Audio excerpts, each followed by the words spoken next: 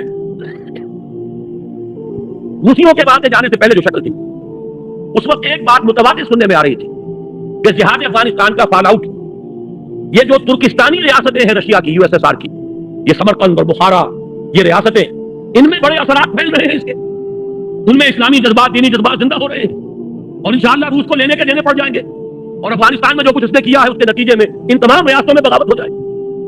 لیکن میں حیران ہوں، بغاوت ہوئی تو نمبر 1 یورپین کنٹریز میں ہوئی، ذرا گرفت کمزور پڑی ہے اگر رشیا کی، یورپ کے اندر ایک ملک، دوسرا ملک، تیسرا ملک، چوتھا ملک، انہوں نے بند توڑ دیے، کھڑے ہو گئے۔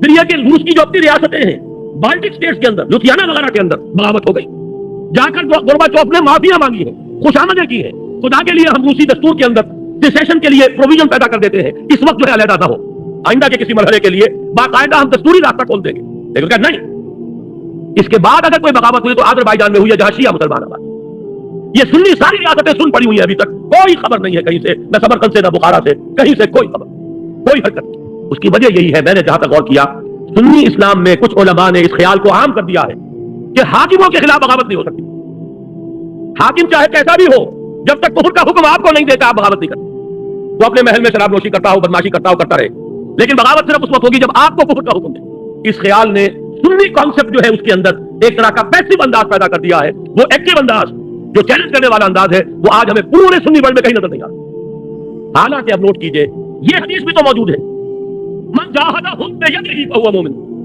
لیکن یہ کہ ہوتا کیا ہے حدیث کے ضمن میں، جیسے قرآن مجید میں ایک آیت آپ لے لیں دوسری آیتیں چھوڑ دیں تو آپ کا راستہ جو ہے ٹیڑھا ہو جائے گا۔ ہر شخص کو دیکھنا ہے اس مضمون میں کون کون سی آیتیں آئی ہیں، کہاں کہاں آئی ہے، ورنہ تو یہ لا تقربوا الصلاۃ وانتم سکارا، انتم سکارا چھوڑ دیجیے تو نماز کے قریب نہ جائیے۔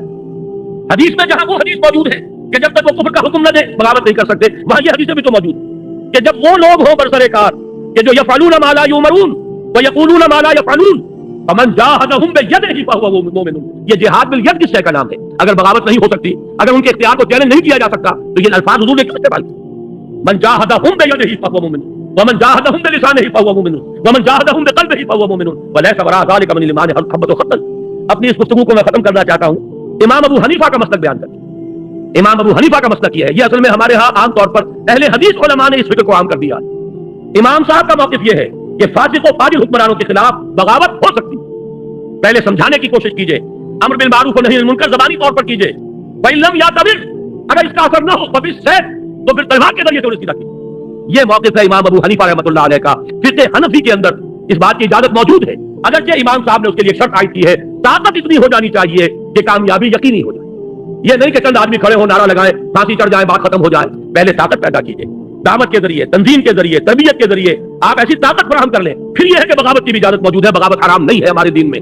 یہ بات جو ہے اس حدیث کے حوالے سے نوٹ کر لیجئے، اور یہ کہ امام ابو حنیفہ رحمۃ اللہ علیہ کا وہ موقف ہے، عام طور پر بعض احادیث کے ذریعے سے اور بعض احادیث کے حوالے سے، خاص طور پر اہل حدیث علماء نے جس چیز کو عام کر دیا ہے وہ در حقیقت کوئی متفق علیہ چیز نہیں ہے ہمارے ہاں، بلکہ امام ابو حنیفہ کا موقف یہ کتاب و سنت سے اقرب ہے، نزدیک تر ہے، اور یہ حدیث آج آپ کے پاس متن اس کا موجود ہے، آپ اس کو لے جائیے، غور کیجئے، سوچئے، گفتگو کیجئے کہ جب یہ صورت پیدا ہو جائے کہ یقولون ما لا یفعلون ویفعلون ما لا یؤمرون، جب ایسے لوگ ہوں جو کہتے کچھ اور ہو کرتے کچھ اور ہو، کرتے وہ ہو جس کا حکم نہ ملا ہو، تو فرمایا فمن جاہدہم بیدہ فہو مومن ومن جاہدہم بلسانہ فہو مومن ومن جاہدہم بقلبہ فہو مومن ولیس وراء ذلک من الایمان حبۃ خردل۔ اب 2 آیتیں چھوٹی رہ گئی، ان کو بھی پڑھ لیجئے۔ یہ میرے اس عنوان کا جو دوسرا حصہ تھا، عذاب الہی سے نجات کی راہ، یہ آج کی گفتگو کا آخری موضوع ہے۔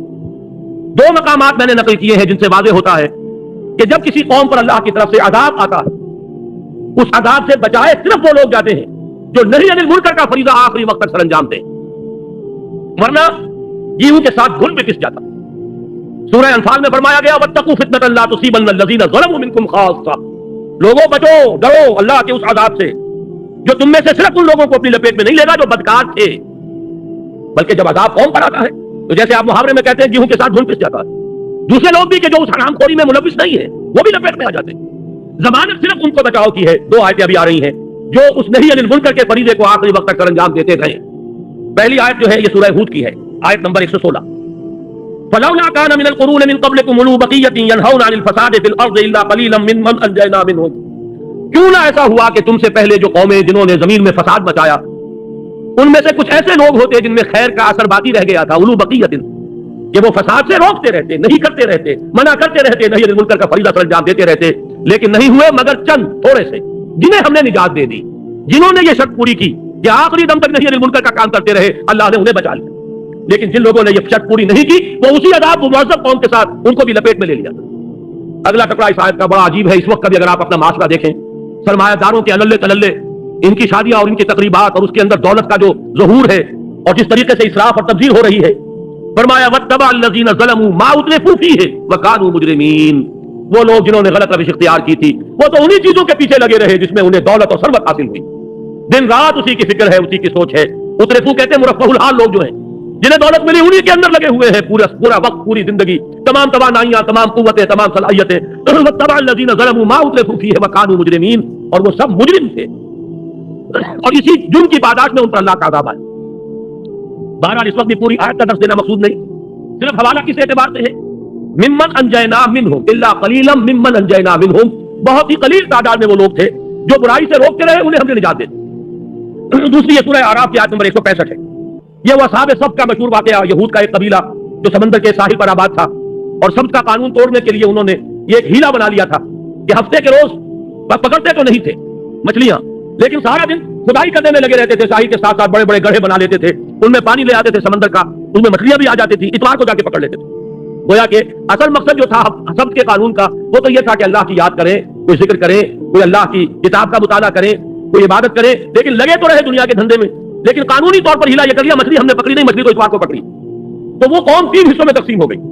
ایک وہ لوگ تھے کہ جو یہ جرم کر رہے تھے، ایک وہ لوگ تھے جو جرم تو نہیں کر رہے تھے لیکن روکتے بھی نہیں تھے، ایک وہ تھے جو خود بھی بچے ہوئے تھے اللہ کے فضل و کرم سے، اور جو غلط کار تھے انہیں روکتے ٹوکتے بھی رہے۔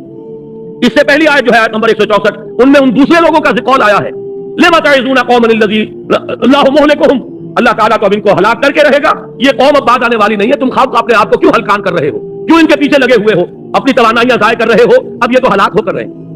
ان کا جواب تھا مَعْذِرَةً إِلَىٰ رَبِّكُمْ وَلَعَلَّهُمْ يَتَّقُونَ، ہمیں تو اللہ کی جناب میں معذرت پیش کرنی ہے، نہ عذر پیش کرنا ہے کہ اللہ ہم آخری وقت تک روکتے رہے۔ اور پھر یہ کیسے کہہ سکتے ہو یہ نہیں مانیں گے، یہ تو غیب کا علم ہے، کیا پتا اللہ کسی کے دل میں تو تقویٰ پیدا کر دے، خوف پیدا کر دے۔ بڑے بڑے لوگ ہیں جن کی زندگیوں میں تبدیلیاں آ جاتی ہیں، اچانک آ جاتی ہیں، تو کیا جب کہ اللہ تعالیٰ ان کو تقویٰ کی روش سے نواز ہی دے۔ اب اس کے بعد فرمایا فلما نسوا ما ذکروا بہ، جب انہوں نے نظر انداز کر دیا ساری نصیحت کو اور سارا جو بھی ان تک نہی عن المنکر کا فریضہ سر انجام دیا جا رہا تھا، ان کے کانوں پر جون نہ رینگی، انجینا الذین ینہون عن السوء، ہم نے بچا لیا ان لوگوں کو جو برائی سے روکتے رہے تھے، واخذنا الذین ظلموا بعذاب بئیس بما کانوا یفسقون، اور جو لوگ فسق و فجور میں مبتلا تھے انہیں ہم نے پکڑ لیا ایک بہت برے عذاب۔ یہ 2 مقامات ہیں جن میں ضمانت ملتی ہے صرف ان لوگوں کو بچانے کی جو نہی عن المنکر کا فریضہ آخری وقت تک سر انجام دیتے رہے، پتہ نظر اس سے اس کا اثر ہو یا نہ ہو، لوگ مانے نہ مانے، انہیں اپنا فرض ادا کرنا ہے، معذرۃ الی ربکم ولعلہم یرجعون۔ اب ان 2 وقتوں میں صرف ایک حدیث اور رہ گئی ہے، اس کو پڑھ لیجئے اور پھر میری آج کی گفتگو ختم ہو جائے گی۔ جو کچھ بات کہی گئی ہے اللہ تعالیٰ اس کا صحیح فہم عطا فرمائے، اس پر عمل کی توفیق عطا فرمائے۔ اور جیسا کہ میں نے عرض کیا ہے، یہ تازہ فروری کا نصاب جو آیا ہے، خاص طور پر ہوائی جہاز سے میں نے منگوایا ہے آج، اس کو تو میں چاہتا ہوں کہ آپ میں سے کوئی صاحب بھی ایسے نہ ہو جو لیے بغیر جائیں۔ مزید جو حضرات اس پوری دعوت اور تحریک کو سمجھنا چاہتے ہیں، دعوت رجوع القرآن، شاید وہ پرچے موجود ہے، مجھے معلوم نہیں کہ ہے یا نہیں، لیکن حکمت قرآن کا جنوری فروری کا شمارہ بعد میں وہ کتابی شکل میں بھی آ جائے گا جلدی، لیکن آخری حدیث میں آپ کو سنا رہا ہوں، یہ صفحہ 3 پر نیچے درج ہے۔ عن حذیفہ رضی اللہ عنہ النبی صلی اللہ علیہ وسلم قال، حضرت حذیفہ سے مروی ہے، وہ روایت کر رہے ہیں محمد رسول اللہ صلی اللہ علیہ وسلم سے کہ انہوں نے فرمایا، حذیفہ کون ہے؟ حضرت حذیفہ کا نام پڑ گیا تھا صاحب سر النبی، نبی کے رازدان، نبی کا ایک راز ہے ان کے پاس، اس لیے کہ حضور نے کچھ منافقوں کے نام انہیں بتا دیے تھے، نام بنام، فلاں شخص فلاں شخص فلاں شخص فلاں شخص، یہ منافق، لیکن یہ کہہ دیا تھا کہ حذیفہ یہ میرا ایک راز ہے، اس کو کسی کو بتانا نہیں، اس لیے کہ نفاق کا حضور نے کبھی پردہ چاک نہیں فرمایا کسی شخص کا، یہاں تک کہ عبداللہ ابن ابی کی نماز جنازہ بھی پڑھا دی جو کہ منافقین کا سردار تھا۔ میرے دروس میں یہ مضمون بڑی تفصیل سے آ چکا ہے، اسلامی ریاست میں کیٹیگریز 2 ہی ہیں، مسلم اور غیر مسلم، باقی یہ کہ منافق وہ قانونی طور پر مسلمان ہی شمار ہوتا۔ بہرحال حضور نے چونکہ نام بتا دیے تھے لیکن روک دیا کہ بتانے نہیں، اس لیے ان کا نام پڑ گیا صاحب سر النبی۔ اور یہ بھی یاد آ گیا تو سنا ہی دوں، حضرت عمر نے ایک مرتبہ ان سے فرمایا، یا حذیفہ تو انشدک باللہ، اے حذیفہ میں تمہیں اللہ کی قسم دے کر پوچھ رہا ہوں، کہیں میرا نام تو ان میں نہیں تھا۔ اس درجے احساس ہے حضرت عمر کو رضی اللہ تعالیٰ عنہ، اور اس درجے ہم بے پرواہ، ہم کہاں نفاق کہاں۔ عمر کو اپنے بارے میں اندیشہ ہے نفاق کا، لیکن ہمیں کوئی اندیشہ نہیں۔ وہ حضرت حذیفہ ہیں، فرما رہے ہیں حضور نے ارشاد فرمایا، یہ میرے اس درس کا یوں سمجھیے کہ اب آخری جملہ ہے، والذی نفسی بیدہ، لوگوں کان کھول کر سن لو، میں اس ذات کی قسم کھا کر کہہ رہا ہوں جس کے ہاتھ میں میری جان ہے، یہ الفاظ محمد رسول اللہ صلی اللہ علیہ وسلم،